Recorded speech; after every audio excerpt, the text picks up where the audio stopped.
What about the bill? Did you get to pay it? For her family on the tiny Caribbean island of St. Vincent, Arashia Morris is a financial anchor. When they need money, she's the one they call, and usually she can help, but not last night.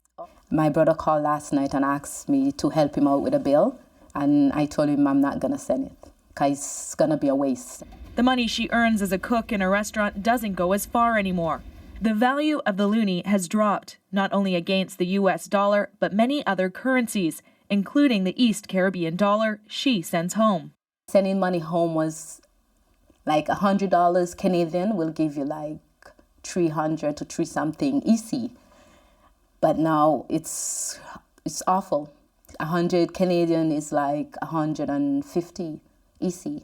Morris says her family doesn't always ask for help, but when they do, it's because they are having trouble with basics like food or electricity. In Canada, we have food banks that you can go and get something, but back in the Caribbean, there is nothing like that. And the jobs is not there. Workers in Canada send $24 billion abroad every year in remittances. Most goes to China, India, and the Philippines. Do you send her regularly? Belinda Herrera manages a money wiring service that caters to Filipinos. The Canadian dollar is at a 12-year low compared to the Philippine peso. And sometimes I don't even want to put up that sign anymore because when they come in, they scream. What? You know, it's always that way.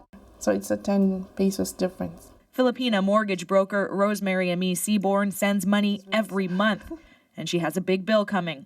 Her mother needs surgery, and the medical costs are climbing by the day. Before Christmas, I was pegging at around $3,500, but now it's going to be more than $4,000.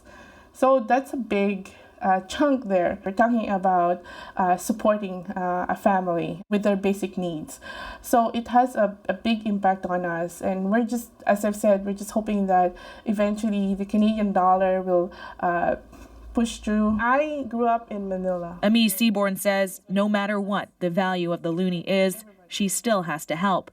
For many whose families are depending on them, the low loonie means longer hours and extra jobs. Renee Filipponi, CBC News, Toronto.